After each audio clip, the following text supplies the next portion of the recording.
Okay. Hai semua, selamat datang semua ke Tokyo Talks. Sebelum kita mula, saya akan ulang lagi peraturan untuk sesi hari ini. Peraturan satu ialah tolong stay muted. Kalau kamu betul-betul nak tanya soalan, letakkan dalam chat group, okay? Kalau kamu tengok ada satu button di bawah, tekan chat, kamu boleh letakkan soalan kamu dan tanya Azrin semasa Q&A session nanti ya. Sebelum itu, kamu mesti juga pastikan kamu guna bahasa yang hormat semasa chat. Jangan belagak terlalu banyak dalam chat, okay? Supaya pastikan sesi ini sehat dan juga gembira. Okay.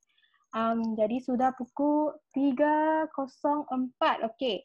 Selamat datang semua ke Tokyo Talks bersama dengan Azrin daripada Kokobag. Nanti saya akan perkenalkan dia kepada semua. Nama saya Denise dan saya host untuk hari ini. Tokyo Talk sebenarnya kita mulakan sebagai sesi perkongsian bersama pemilik bisnes kecil dan juga tahu lebih lagi tentang apa yang motivasikan semua pemilik ni untuk memulakan bisnes sendiri, untuk jadi bos sendiri, tauke sendiri kan. Dan juga kita nak dengar cerita mereka, macam mana mereka buatkan, macam mana mereka tabah untuk sepanjang bisnes itu. Okay. Dan kita juga nak dengarkan cerita Azrin hari ini. Okay. Dan Tokyo Talk juga dianjurkan oleh RISE Program, RYSE, dan disokong oleh City Foundation. Semasa masa krisis ini, kita nak tahu lebih lagi macam mana Kokobag, kan? Jadi saya rasa bangga untuk kenalkan tetamu kita hari ini ialah Miss Azrin, Cik Azrin daripada Kokobag. Yeah. Apa khabar? Khabar baik. Hari ini okey ke? Hari ni okey. Okey. Tadi saya dengar kamu sekarang masih belajar kan? Ya. Boleh kenalkan sendiri dulu? Okey. Nama saya Nur Azrin. So selalu boleh panggil Azrin. Saya belajar di Politeknik Sultan Salahuddin Abdul Aziz Shah, SEM 4, Diploma in Marketing. Diploma dalam marketing, okey. Boleh dengarkan lebih sedikit tentang Kokobag? Okey, Kokobag ni adalah satu bisnes kecil yang di mana sebenarnya dua idea yang berbeza sebab is my partner. My partner is jual coklat, so saya jual bag. So we join the RISE program and why not kita combine jadikan satu bisnes. So ianya adalah like a gift, like birthday gift, dog gift, macam tu lah, macam bagi hadiah. Jadi biasanya kamu pergi banyak parti-parti lah. Party macam event, any event, special occasion. Okey. Jadi sebelum kita mulakan lagi lebih lagi tentang dengar lebih lagi dari Azrin, agenda untuk hari ini ialah kita akan mula dengan lebih tahu lagi macam mana Kokobag mulakan, macam mana dia jalankan bisnes ini dengan partner dia dan juga lebih tentang apa motivasi dia, apa cabaran yang dia hadapi semasa dia mula dan juga semasa macam ni dalam MCO, dalam rumah kan. Dan juga dapat dengar soalan daripada semua yang sudah register dalam sini. Saya rasa ada macam 9 lebih orang. Ya, okey. Dan dapat dengarkan lebih lagi soalan mereka. Kalau kamu masih ada soalan, boleh letakkan dalam chat. Dan semasa akhir, kita akan announce something new daripada RISE program dan juga Tokyo Talk yang seterusnya. Okay? Jadi kita akan teruskan untuk Azrin, macam mana kamu, kalau saya nak buatkan gift untuk mungkin party birthday saya, macam mana saya dapat tempahkan atau macam mana? Macam dapat tempat, okay, first you boleh contact and untuk special untuk Kokobag ni, dia boleh custom made. So boleh design, customer boleh design sendiri macam mana dia nak, macam mana reka bentuk bag tu, the colours, the materials.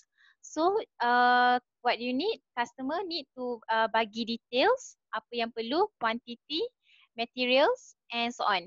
So macam special kita punya Kokobag, kita ada sulaman. So customer boleh pilih sulaman daripada katalog kita. Okay. Jadi kamu so yang macam baru-baru ni, before this pernah buat untuk occasions Hari Merdeka. So dia minta tu, so buat sulaman. Kalau nak tahu lebih lagi tentang Coco Bag, boleh tengok dari di Instagram dia Coco Bag Gift dan juga Facebook Coco Bag Gift. Okey. Jadi kita teruskan dengan soalan lain, okey?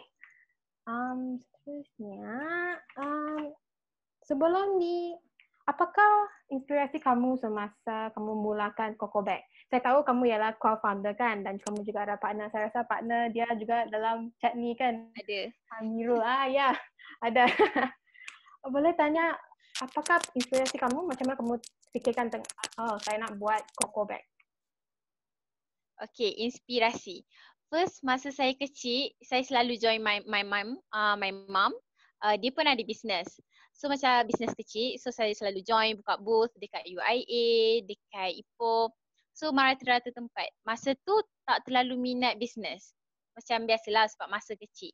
So next saya masuk sambung belajar diploma e-marketing, and dari situ saya terus minat. Sebab saya ni aktif student, so any program ada je saya akan masuk.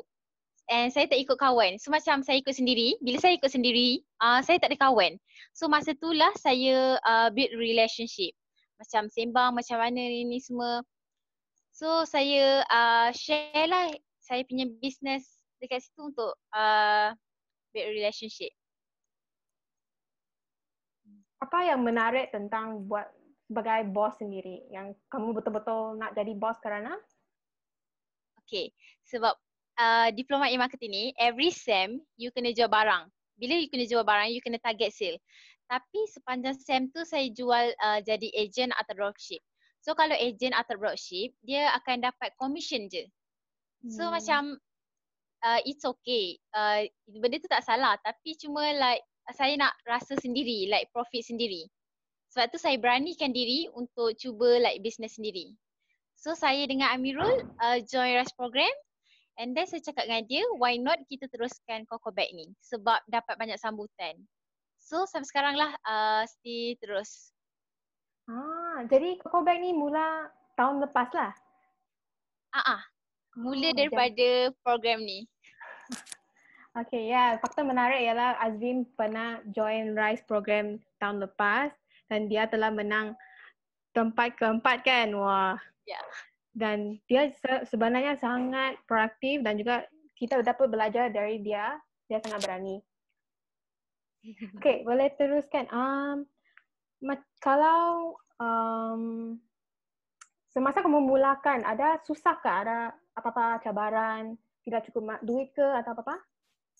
Okay, cabaran bagi Coco Bag ni mestilah setiap bisnes ada cabaran. So bagi Coco Bag ni dia dalam introduction stage. Kalau introduction stage, dia memang sangat susah untuk grow pergi kepada growth stage. So dalam introduction stage ni kita perlukan build awareness. Itu yang pertamanya. Build awareness among the customer supaya customer tahu tentang apa itu Coco Bag, apa yang produk yang ditawarkan. So yang pertamanya adalah saya akan buat untuk build relationship. Saya akan kenalkan kepada orang yang kenalan rapat dahulu dan menggunakan social media. Yang kedua, saya gunakan membuat promotion sebab ia adalah satu produk yang baru, jenama yang baru di pasaran. Dan untuk pengetahuan, pricing ada bagi kepada dua. Maksudnya kita nak tetapkan harga macam mana. Skimming pricing dengan penetration pricing. Okay, bagi Coco Bag saya menggunakan penetration pricing which is set a lower price. Kenapa set a lower price? Sebabnya ia adalah produk yang baru. Yang produk yang tak dikenali ramai. That's why kita set harga yang rendah. Okay. Wow, ya memang susah untuk bisnes baru kan kerana kamu belum dapat customer yang tetap, mungkin kamu tak pasti macam mana buat pricing. Sebelum kamu betul-betul mula, kamu sudah register bisnes ini kan? Atau dah? Belum? Hello? Register KKM. SSM. SN, sorry. Tak apa. Ya, saya rasa sangat susah untuk dapatkan semua informasi ini. Kamu ada apa-apa lagi? Macam cabaran, macam mungkin keluarga kamu supportive lah masa kamu mulakan bisnes ini juga. Keluarga saya supportive. Dia akan menggalakkan lah sebab macam saya ni suka bisnes, so why not you just try.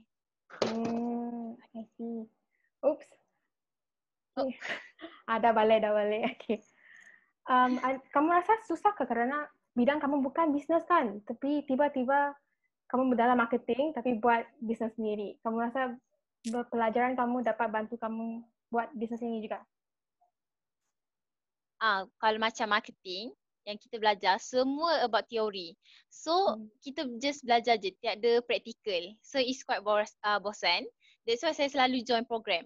Bila join program, kita akan dapat belajar tau. Maksudnya kita belajar sambil kita buat practical. So, itu adalah cara efektif untuk kita buat dengan. Macam saya pernah join dekat PISAS hari tu, gerak usahawan muda. So, saya dapat kenal ramai lah. Macam dapat kenal sambil belajar, sambil buat. More effective way. Ada apa-apa halangan ke? Karena kamu masuk ke sana susah kan kalau nak belajar dan juga handlekan satu bisnes. Macam mana, ada apa-apa tip macam mana kamu aturkan masa kamu ke? Okay, yes. Memang susah sebab sekarang ni saya tengah baru habis final year project.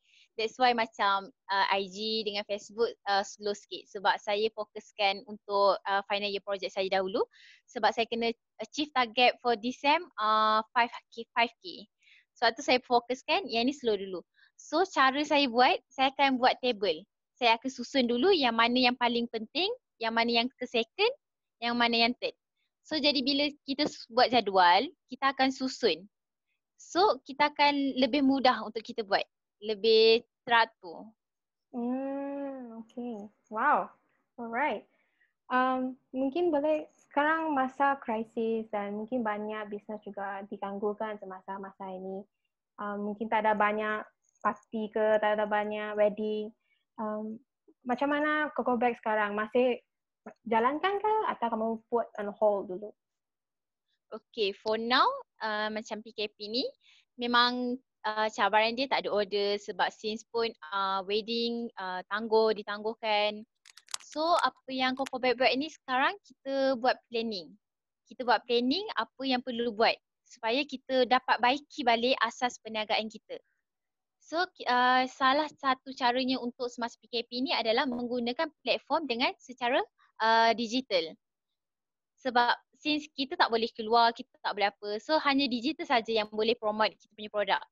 So sekarang ni saya pun baru lepas buat my final project. So now I'm focusing on Cocoback and I do the planning with my partner. So the most important things like macam kita ada problem sekarang, just jangan putus asa je, jangan give up. Jangan nak terlalu panik. Just Oh my god.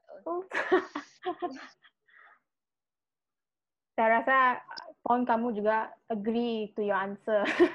Supaya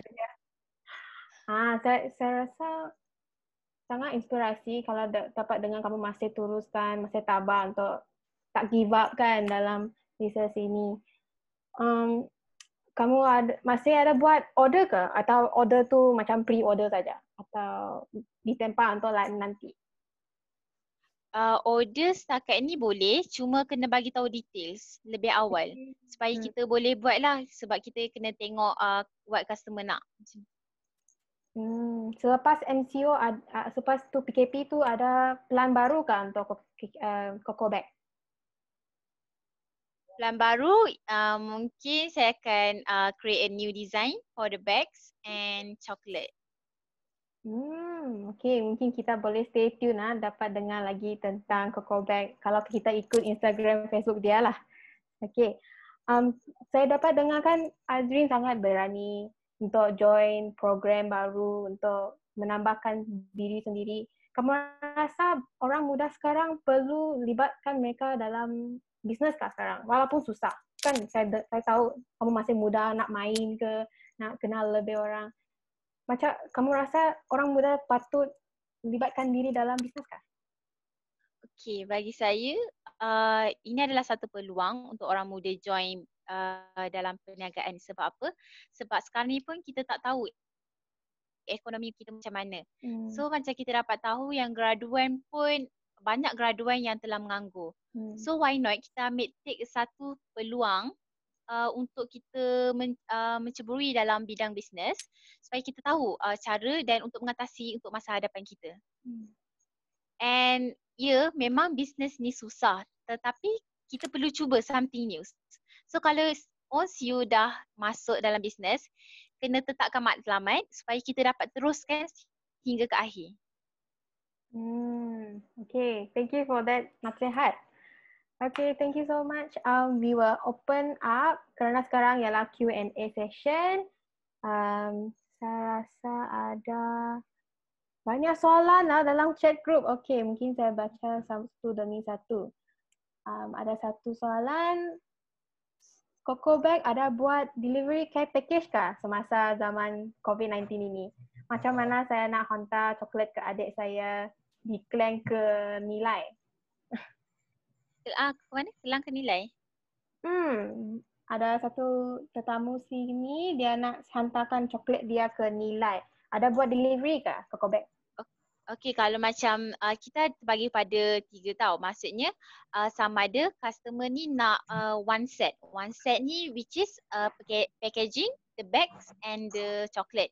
So kalau that one, for now, for one set, kita orang tak buat delivery. Sebab saya pun duduk di Ipoh dan Amirul duduk tempat lain. So kita tak boleh macam mana nak tukar ni kan. So untuk coklat sahaja, yes boleh. Untuk coklat macam maksud saya untuk berasingan boleh. Okay. Jadi lebih tertempu ke Ipoh sahajalah sekarang. Kalau banyak order dapat pergi ke Nilai lah macam tu. Okay. Ada satu lagi soalan. Susahkah sekarang mengurus bisnes semasa belajar? Okay, sekarang memang susah sebab kita kena balancekan masa kita belajar dengan bisnes. So it's not easy. Macam saya cakap tadi, memang kalau saya tak buat jadual, saya akan kelang kabut. Mana nak buat satu, mana nak buat satu. So memang cara saya akan ambil kertas, list dulu semua kerja yang perlu buat. Yang mana perlu settle. Saya settlekan assignment dulu sebab dia perlu hantar. So saya akan buat assignment. So macam kalau ada masa free, saya akan buat promotion through social media. Okay. Thank you. Satu lagi soalan dari Amin Syazwan. Andai kata Coco Bag ini mendapat perhatian ramai-ramai, adakah Coco Bag akan mula pasarkan ke supermarket ke? Seperti Tesco, Giant macam tu? Ada plan macam tu ke? Okay, so for now kita tak plan lagi sebab kita still dalam introductions. So kalau dia dah start masuk growth stage, baru kita akan pertimbangkan sebab masa introduction ni kita perlu mengeluarkan modal banyak. Kalau macam kita letak kepada Tesco, kita akan mengeluarkan modal lagi. So kita cuma takut tak ada profit and keluar banyak expenses. So for now it's not. Maybe tunggu dia stable dulu. Okay. Dan saya rasa ada dua lagi soalan daripada audience. Satu ialah macam mana saya dapat jadi fast learner? Mungkin mereka nak jadi macam kamu, sangat fast learner. Okay, for me, how to be fast learner, first you need to focus. Focus is the most important. Focus during study. So, apa-apa lecturer you atau orang-orang bagi kata, you need to focus bila dengar. So, second thing, you take note. You take note apa yang lecturer cakap. Sebab setengah lecturer cakap tak ada dalam buku. So, just take note macam contoh dia ke, apa-apa additional tambahan. Dan yang ketiga, buat exercise selalu. Itu cara saya praktis sendiri. Saya rasa kamu betul jadi example orang muda yang sangat proaktif untuk ikut program juga kan sendiri. Tak payah ikut kawan, pergi saja kalau kamu suka. Kan? Saya rasa ada satu lagi. apakah goal kamu? Kamu ada apa-apa impian untuk masa depan kamu ke selepas belajar? Okay, impian saya selepas belajar saya nak dapat bisnes sendiri yang stable business. So, Hmm. supaya saya tak perlu mengharapkan parents saya untuk dapatkan duit. Sebab saya ni jenis yang independent. Apa yang saya nak, saya kena dapatkan sendiri. So, I hope Kokobet dapat bertahan lama in the future. Yes, harap juga. Okay, mungkin satu lagi last question baru masuk. Dari Kai, your story very inspiring. I'm wondering, do you have any capital problem when you started?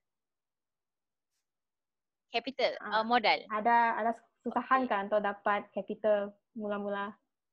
Yes, modal bagi saya mestilah sebab kita student sih tak ada duit. So, saya menggunakan duit simpanan saya dan juga minta daripada my parents lah untuk pinjam untuk buat build up the business. Okay. I think that's it for our questions untuk hari ini. Terima kasih banyak-banyak Azrin untuk inspirasi kita, kongsikan pengalaman kamu. Dan terutamanya kita dapat belajar macam mana dia dapat teruskan tabah untuk bisnes dia. Dia terus proaktif, nak belajar lebih lagi. Dan walaupun kamu nak jadikan pemilik bisnes, tak payah dapat capital banyak kan. Kita boleh mungkin guna simpanan sendiri, mungkin pinjam sedikit daripada keluarga dulu dan dapat mulakan bisnes sendiri. Dan untuk akhirkan Talkie Talks ini, saya berharap semua dapat kerja keras dan capai matlamat hidup anda seperti Azrin untuk jadi pemilik atau someone that's independent. Ya, okay. Satu lagi sebelum kita endkan call ini, kita ada satu program yang baru dan juga online. Mungkin ini juga akan jadi free. Kalau kamu nak lebih tahu tentang macam mana buat bisnes sendiri, macam mana dapat kemahiran berguna untuk kerjaya kamu, kamu boleh tune in ke Rise Program Facebook page dan kamu dapat update lebih lagi tentang Rise Up 2020. Dan akhirnya kita juga ada satu lagi Pocket Talks yang akan memula next Monday, tapi dalam bahasa Inggeris ya, jadi saya tak akan cakap dalam bahasa Melayu lagi.